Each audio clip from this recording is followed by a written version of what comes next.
नमस्ते। हिजो हामीले net assessable income from employment, taxable income and tax liability यो बारेमा कुरा गर्यौं। यसको भिडियो हामीले अपलोड गरिसकेको छौं। आज हामीले एसेसेबल इन्कम निकाल्दाखेरि आवश्यक पर्ने स्यालेरी कसरी क्याल्कुलेसन गरिन्छ भन्ने कुराको चर्चा गर्नेछौं। यो भिडियो हेरिसकेपछि स्यालेरी क्याल्कुलेसन गर्नको लागि अप्ठ्यारो परेको विद्यार्थीहरूलाई सजिलै स्यालेरी क्याल्कुलेसन गर्न सक्नुहुनेछ भन्ने मैले आशा गरेको छु। हामी अगाडि बढौं। मेथड्स अफ स्यालेरी क्याल्कुलेसन, जसमा मैले 8 वटा एक्जाम्पल सहित स्यालेरी कसरी क्याल्कुलेसन हुन्छ भन्ने कुरा देखाएको छु। सुरुमा हामी एक्जाम्पल फर्स्ट हेरौं। यो एक्जाम्पल फर्स्ट हेर्नुभन्दा पहिला हामीले इन्कम इयर र एसेसमेन्ट इयरको बारेमा क्लियर हुनुपर्छ। हामी अहिले 76 सालमा थर्ड इयर पढेको स्टुडेन्टहरु हौं भने 76 सालमा थर्ड इयर पढेको स्टुडेन्टहरु हौं भने हामीले इन्कम इयर 75 76 मान्नुपर्ने हुन्छ। हामीले इन्कम इयर 75 76 मानेर क्याल्कुलेसन निकाल्नुपर्ने हुन्छ। 76 सालको ब्याचको थर्ड इयरको स्टुडेन्टहरुले इन्कम इयर 75 76 मान्ने। 77 सालमा एक्जाम दिने भए पनि पढ्नुपर्ने भनेको गएको वर्षको इन्कम इयरको स्यालेरी क्याल्कुलेसन गर्नुपर्ने हो, अर्थात् त्यो पढ्नुपर्ने हो। त्यसैले हामीले इन्कम इयर 2075 76 मान्ने गर्छौं र अहिले चलिरहेको इयर भनेको 76 77 हो। यसलाई हामी एसेसमेन्ट इयर भन्छौं। क निर्धारण हुने वर्ष, क निर्धारण हुने वर्ष 76 77 हो भने इन्कम इयर जुन वर्षको हामीले ट्याक्स क्याल्कुलेसन गर्छौं त्यसलाई इन्कम इयर भन्ने हो। गएको वर्षको हामी ट्याक्स क्याल्कुलेसन गर्छौं। ट्युमा ट्युमा 75 76 को आर्थिक वर्ष 75 76 लाई थर्ड इयरमा आर्थिक वर्ष मान्नु भन्ने कुरा छ यो 76 सालमा एक्जाम दिने विद्यार्थीहरुको लागि। त्यसैले हामी आर्थिक वर्ष 75 76 र भनेको इन्कम इयर 75 76 र एसेसमेन्ट इयर 76 77 मान्छौं। एसेसमेन्ट इयरको केही काम हुँदैन, मात्र इन्कम इयरको काम गर्ने हो। इन्कम इयर हाम्रो 75 76।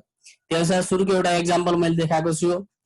पे स्केल 40,000 1000 45,000 2000 एन्ड 55,000 छ।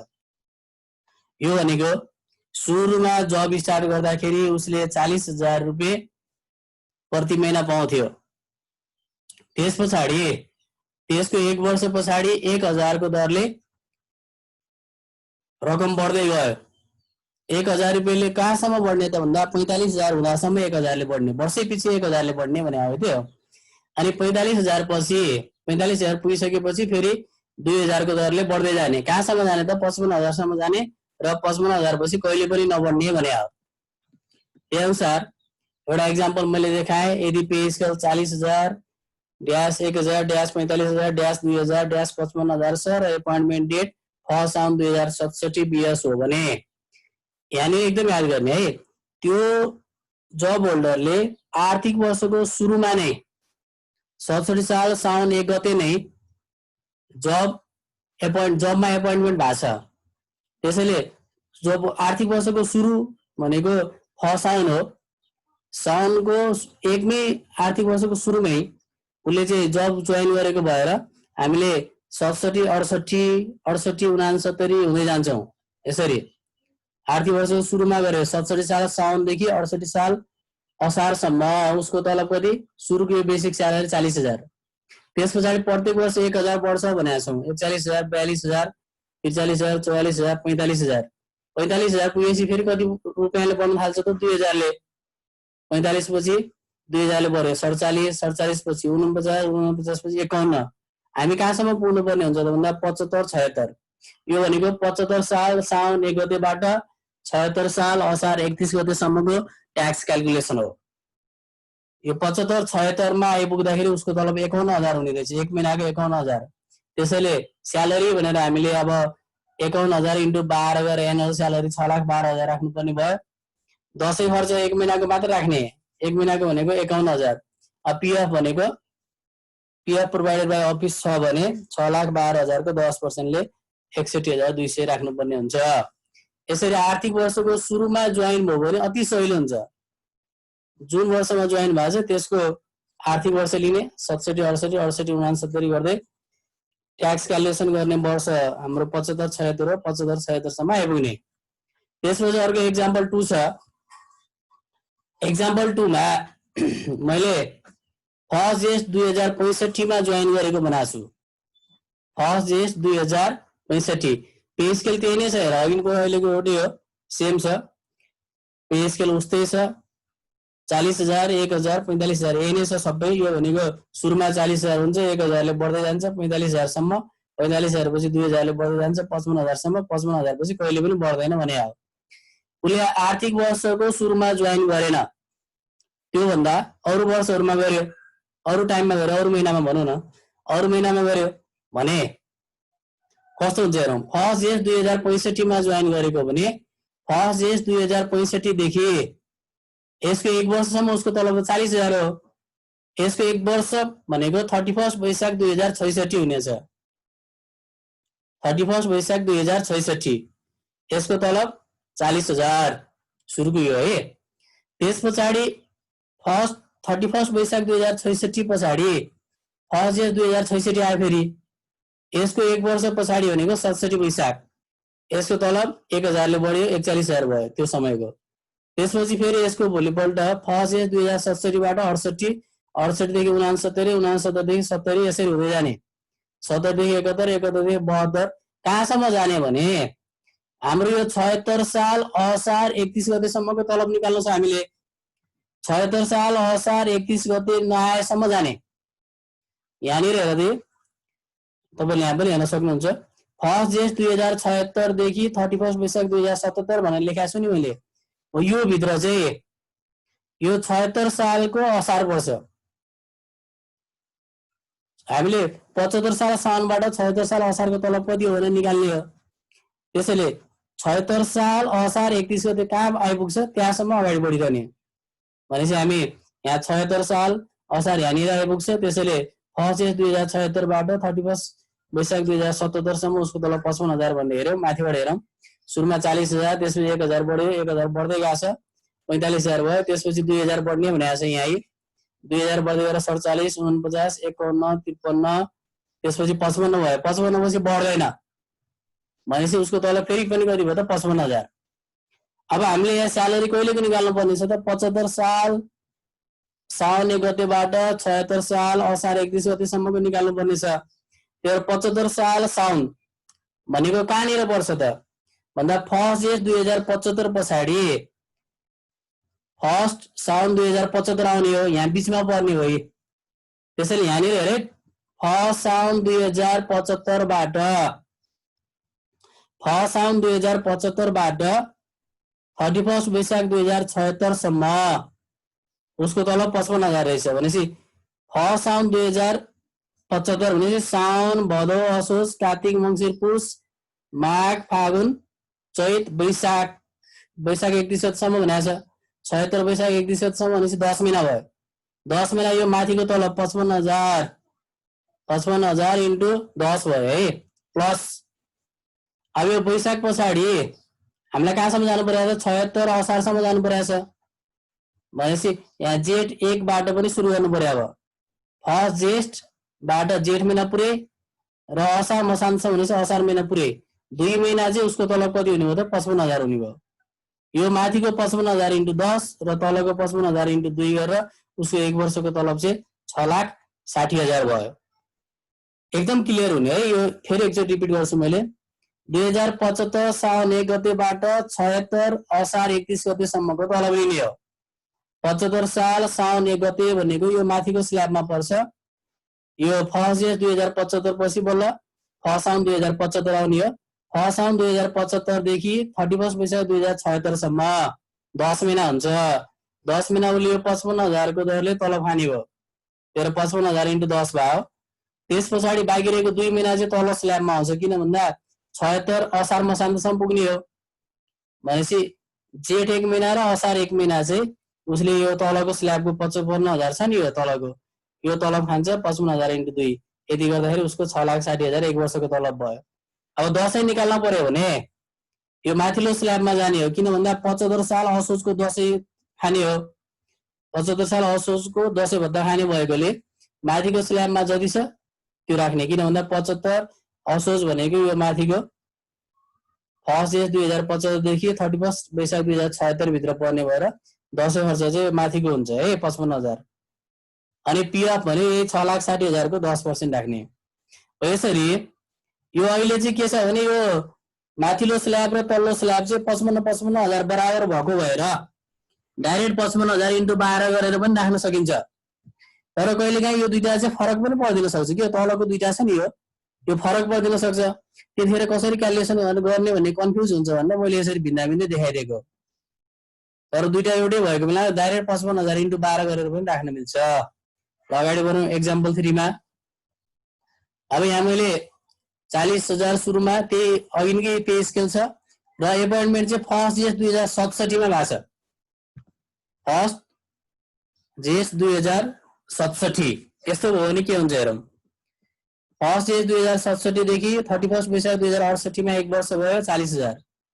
त्यसको भोलिपल्टबाट फेरि एक वर्ष भनेको वैशाख 69 मा हुने हो, 31 वैशाख 2069 मा। यसरी 67 68 69 70 71 72 73 74 75 हुँदै 76 सम्म पुग्न पर्यो, किन भन्दा 76 असार सम्मको हामीलाई तलब चाहिएको छ। त्यस पछाडि तलब भनेको सुरुमा 40,000 1000 ले बढ्यो 41 42 43 44 45 पुग्यो, त्यसपछि 2000 ले बढ्छ 47 49 51 त्यसपछि 53। यो 76 साल साउन भनेको लास्ट स्ल्याबमा पर्यो 1 जेठ 2076 देखि 31 वैशाख 2077 भित्र। यतिखेर उसको तलब 53,000 रहेछ। अब हामीले यहाँ लास्टको दुईटा स्ल्याब देखिरहेका छौँ, एउटा तलब चाहिँ 51,000 छ, अर्को चाहिँ 53,000 छ। अब यहाँनिर ध्यान दिने है, हामीले खोज्ने भने 75 साल साउन 1 गते खोज्ने हो। यो 75 साल साउन 1 गते कहाँ पर्छ त भन्दा 75 जेठ भन्दा पछाडि पर्छ। 75 साउन भने यहाँनिर पर्यो। अब साउनबाट साउन भदौ असोज कार्तिक मङ्सिर पुष माघ फागुन चैत वैशाख 10 महिना भयो। यो 76 वैशाखसम्म 10 महिना मात्र हो नि, 10 महिना 51,000 × 10 भयो। त्यसपछि हामी 76 असारसम्म जाने हो भनेपछि 1 जेठ 2076 र यो भनेको जेठ 1 महिना र असार 1 महिना यो बिचमा पर्छ भनेपछि जेठ र असार 2 महिनाको तलब चाहिँ उसले कति खाने भयो त 53,000 खाने भयो। त्यसैले 51,000 × 10 माथिबाट आयो र 53,000 × 2 यो तलको भयो, गर्दाखेरि 6,16,000 तलब भयो। अब दशैं भनेको 2075 साल असोजको दशैं खाने हो। 75 साल असोज भनेको यो 76 साल वैशाख भन्दा अगाडि जेठ 75 भन्दा पछाडि पर्छ। त्यसैले त्यतिखेर उसको तलब कति थियो त 51,000 थियो। 51,000 दशैं खर्च भयो। अब पीएफ प्रोभाइडेड बाइ अफिस राख्न पर्यो भने यही 6,16,000 को 10% राख्ने। अर्को छ हाम्रो एक्जाम्पल 3 पछि 4 मा यो एकदम ध्यान दिने। Net annual salary after deduction of income tax and provident fund ₹4 lakh भन्यो। यो नेट भन्ने शब्द आउने बित्तिकै यसमा के घटाएको छ त्यसलाई जोडेर ग्रस बनाउने हो। नेट पछाडि के घटाएको छ भनेको छ त after deduction of income tax र प्रोभिडेन्ट फन्ड दुईटा घटाएको छ अरे। इन्कम ट्याक्स र प्रोभिडेन्ट फन्ड। इन्कम ट्याक्सलाई ट्याक्स डिडक्ट एड सोर्स भनेर दिएको छ 32,000 रुपियाँ र प्रोभिडेन्ट फन्ड छ 48,000 रुपियाँ। यो जे घटाएको छ त्यसलाई जोडिदिएपछि ग्रस स्यालेरी आउँछ। हामीले ग्रस स्यालेरी राख्ने हो। यो 4 लाख रुपियाँ प्लस 32,000 रुपियाँ टिडीएस को पैसा यो घटाएको भनेको छ नि त इन्कम ट्याक्स हैन, त्यही भएर यसलाई जोडे। त्यसपछि प्रोभिडेन्ट फन्ड पनि घटा भनेको छ, प्रोभिडेन्ट फन्ड कति रहेछ 48,000 रहेछ, यसलाई जोड्यौ। घटाएको जति पैसा सबै जोडेपछि ग्रस फिगर आउँछ। ग्रस फिगर नै एनुअल स्यालेरी हो 4,80,000। अनि दशैं खर्च चाहियो। दशैं खर्च 1 महिनाको हुन्छ। यो 4,80,000 भनेको एक वर्षको तलब हो। डिभाइड 12 गर्यो 40,000 एक महिनाको आयो दशैं खर्च। सरकारी अफिस हो भने दशैं खर्च त राख्नै पर्यो। त्यसपछि पीएफ प्रोभाइडेड बाइ अफिस भनेको चाहिँ यो 4,80,000 को 10% ले 48,000 आयो। यो केस पनि इम्पोर्टेन्ट हो है। कहिलेकाहीँ क्वेशनमा नेट स्यालेरी मात्र भन्छ, नेट स्यालेरी मात्र भन्यो अरु केही पनि भनेन भने पनि त्यसमा ग्रस बनाउनलाई टिडीएस र प्रोभिडेन्ट फन्ड जोड्नुपर्छ। अनि यो ट्याक्स डिडक्ट एड सोर्स छ नि, अरु यो ट्याक्स डिडक्ट एड सोर्स 32,000 कहाँ गएर घट्छ त भन्दा ट्याक्स लायबिलिटीमा गएर पनि घट्छ। ट्याक्स लायबिलिटीमा एडभान्स टिडीएस चढाउने ठाउँ छ, त्यहाँनिर यो 32,000 रुपियाँ घटाउने हो। अब यहाँ एकदम क्लियर हुने, यो नेट स्यालेरीमा जे घटाएको छ त्यो जोडेर ग्रस स्यालेरी आउँछ। यहाँ घटाएको इन्कम ट्याक्स र पीएफ भनेको छ, त्यो इन्कम ट्याक्स 32,000 र पीएफ 48,000 जोड्यो, ग्रस स्यालेरी भयो। यो डिवाइड 12 गरेर 1 महिनाको दसैँ खर्च, त्यसपछि पीएफ प्रोभाइडेड बाइ अफिस स्यालेरीको 10%। त्यसपछि अर्को छ हामीसँग एक्जाम्पल 5 मा, net annual salary receive 42,000 after deducting his contribution to provident fund ₹48,000 and income tax and source of ₹30,000। यो कुरा भनेको चाहिँ नेट स्यालेरी 4,42,000 रहेछ, यसमा पीएफ 48,000 र इन्कम ट्याक्स सोर्स 30,000 घटाएको रहेछ। यो घटाएको कुरालाई जोड्दियो ग्रस भइहाल्यो, 4,42,000 प्लस 48,000 प्लस 30,000 गरेर त्यो गर्ने बित्तिकै तपाईहरुले त्यो गर्ने बित्तिकै के हुन्छ, ग्रस हुन्छ। यहाँ मैले गराएको छु 4,42,000 प्लस 48,000 प्लस 30,000 गराएको छु, ग्रस स्यालेरी भयो। तर यो भित्र के इन्क्लुड हुन्छ रे भने including Dashain expenses equal to 1 month salary. यो भित्र 1 महिनाको तलब पनि इन्क्लुड, के अरे दसैँ खर्च पनि इन्क्लुड हुन्छ रे भन्ने बित्तिकै यो 4,42,000 मा यो 48,000 30,000 जोडेपछि आएको ग्रस स्यालेरी भनेको चाहिँ 12 महिनाको नभएर 13 महिनाको भइदियो के। किनभने यसमा के छ त इन्क्लुडिङ दसैँ खर्च छ, दसैँ खर्च पनि जोडियो भनेपछि यो 4,42,000 मा घटाएको कुरा 48,000 र 30,000 जोड्दाखेरि आएको पैसा इन्क्लुडिङ दसैँ भनेको कारणले यो 13 महिनाको तलब भयो, डिभाइड 13 इन्टु 12 गरेर 12 महिनाको तलबलाई स्यालेरी भनेर राख्ने। 12 महिनाको स्यालेरी कति भयो त 4,80,000। यो डिभाइड 13 गरेकोमा एकदम क्लियर हुने है। यो घटाएको पैसा जोडेपछि ग्रस भयो, त्यसमा इन्क्लुडिङ दसैँ भनेको भएर दसैँ पनि जोडिएको भएर 13 महिनाको स्यालेरी भयो, डिभाइड 13 इन्टु 12 गरेर 1 वर्षको निकाल्ने। अब दसैँ खर्च त 1 महिनाको हुन्छ, यो 4,80,000 भने 12 महिनाको तलब हो, त्यही भएर 4,80,000 डिभाइड 12 गरेर 40,000 दसैँ खर्च भयो। अर्को छ हामीसँग example 6, net annual salary after deduction of income tax and provident fund भन्यो। ल नेट स्यालेरीमा के घटाएको छ त इन्कम ट्याक्स र प्रोभिडेन्ट फन्ड घटाएको छ। अब यो इन्कम ट्याक्स र प्रोभिडेन्ट फन्ड जोड्ने, अब हामीले इन्कम ट्याक्स जोड्यौँ 32,000 छ, यो जोड्यौँ 4 लाख र 32,000 ले 4,32,000 भयो। अब प्रोभिडेन्ट फन्ड पनि जोड्ने हो, हेरौँ and provident fund 10% of salary. ल प्रोभिडेन्ट फन्डको चाहिँ हामीलाई एमाउन्ट दिएर हुन्छ, पर्सेन्टमा दिएको छ, पर्सेन्टमा दिइसके पछाडि अब हामीले के बुझ्नु पर्यो भने टोटल उसले पाउने स्यालेरी 100% हो, 100% मा 4 लाख प्लस त्यो 32,000 रुपियाँ भन्ने जुन पैसा छ यो भनेको चाहिँ 10% टीडीएस बाहेकको पैसा रहेछ भनेपछि के सरी 10% पीएफ बाहेकको पैसा रहेछ भनेपछि 4 लाख र 32,000 भनेको 90% भयो। फेरि एकचोटी क्लियर हो, यो जति पाउनु पर्ने पैसा थियो त्यसमा after deduction of income tax र प्रोभिडेन्ट फन्ड दुईटा घटाएर रहेछ। इन्कम ट्याक्स र पीएफ घटाएपछि यो 4 लाखमा इन्कम ट्याक्स र पीएफ जोड्ने हो भनेपछि इन्कम ट्याक्स 4 लाख के सरी नेट स्यालेरी 4 लाख अनि इन्कम ट्याक्स 32,000 रुपियाँ 4,32,000 भयो। यसमा प्रोभिडेन्ट फन्ड जोड्नु हुन्थ्यो तर प्रोभिडेन्ट फन्ड पर्सेन्टमा दिएको छ भनेपछि प्रोभिडेन्ट फन्ड 10% थियो भने टोटल 100% हो, 100 मा 10% पीएफ हो भने त्यो पीएफ बाहेकको पैसा भनेको 90% मात्र भयो। 100 मा 10% चाहिँ पीएफ हो भने बाँकी रहेको पैसा 4,32,000 भनेको 90% भयो। त्यही भएर 4,32,000 डिभाइड 90 इन्टु 100 गरेर ग्रस बनाउने 4,80,000 आयो। यो भनेको 12 महिनाको तलब भयो 40,000 रुपियाँ भयो अनि पीएफ भनेको 4,80,000 को 10% ले 48,000। एकदम क्लियर हुने, यहाँ पीएफ पर्सेन्टमा दियो।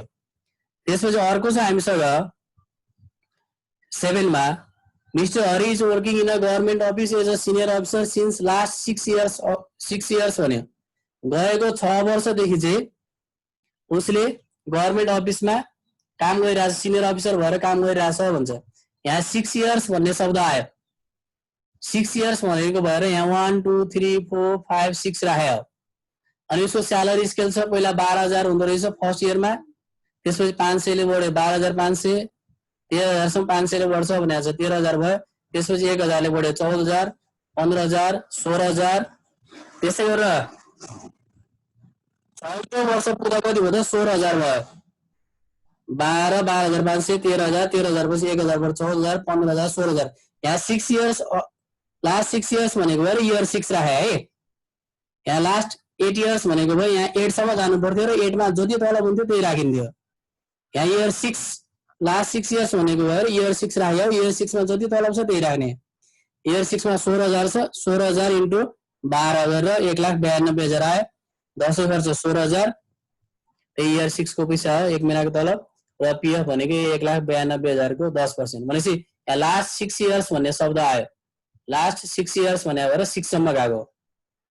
सुरुमा जोइन गरेको वर्ष भने इयर 1, अहिलेको भनेको इयर 6, अहिलेको तलब राख्ने हो, त्यही भएर अहिलेको तलब 16,000 छ। अब एक्जाम्पल 8 मा हेर, mister Shyam is working in a government office as an officer on pay scale of rupees 12,500 and 18,000 छ।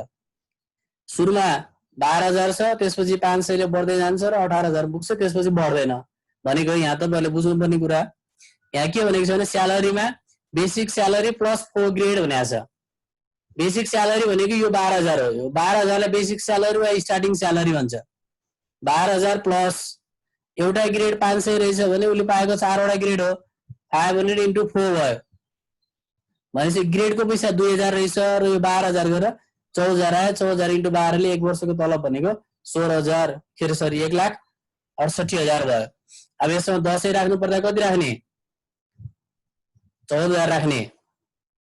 पीएफ भनेको 1,68,000 को 10% राख्ने। हस्, थ्यांक यू। आज हामी यति नै गर्छौं। आज हाम्रो क्लास यति नै हुन्छ। यो भन्दा पछाडीको युट्युब भिडियोहरुमा हामीले फेरि अपलोड गर्दै नै जान्छौं। हाम्रो युट्युब च्यानललाई सब्स्क्राइब गर्नु होला। हस्, धन्यवाद।